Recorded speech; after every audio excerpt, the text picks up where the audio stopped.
Eu tenho uma dúvida, talvez seja um pouco mais técnica, mas eu acho que pode ter dúvida de muita gente pra gente poder Sim. explicar de um jeito normal, nada científico, né? Como é que... Pros leigos saberem. Pros leigos, né? Pra Uhum. gente, né? Como é que é o processo de... Vou citar o exemplo de um espectro autista. Desde o diagnóstico até achar o caminho para essa pessoa ter uma vida mais tranquila, para conseguir viver bem, trabalhar, enfim. Como é que é esse processo? Desde a descoberta, desde a ramificação para saber de qual braço que é, né? Sim. E por aí vai. E falar um pouquinho também sobre o aspecto autista, que acho que tem camadas, né? Tem níveis. Nível né? de suporte, isso.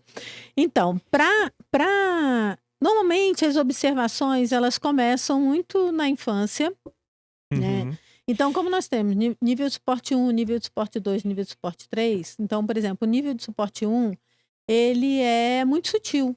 Então, ele tem algumas características que nós temos, né? Um diagnóstico, um manual de diagnóstico, que é chamado DSM.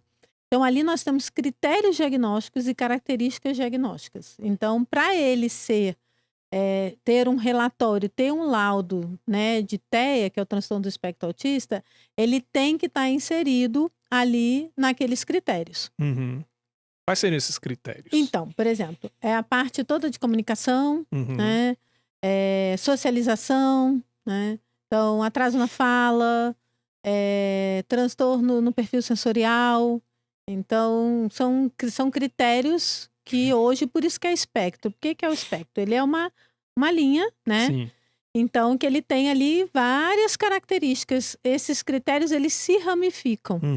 E aí, você vai trazendo esses critérios e cada indivíduo vai se apresentando esses critérios de alguma forma.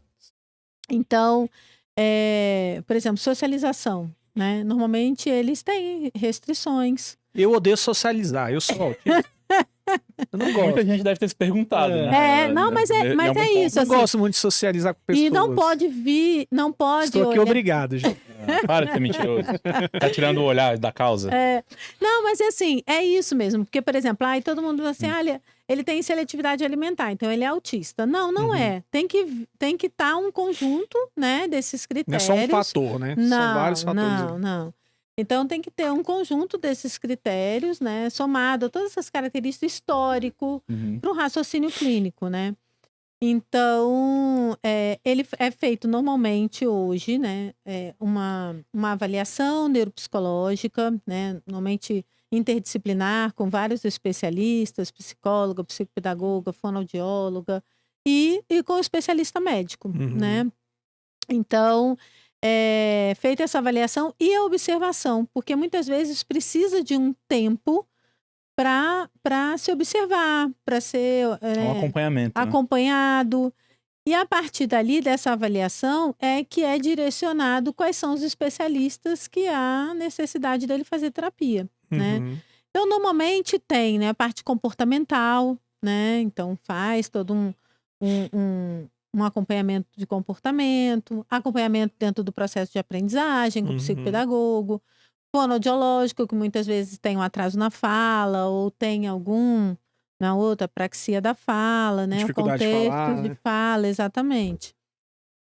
Parte de terapia ocupacional, então toda a parte motor e sensorial, psicomotricista. Então vai depender muito da especificidade de como esse espectro se apresenta em cada um.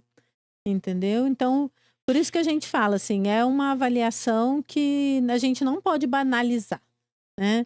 Então, tem que ter um critério mesmo de observação.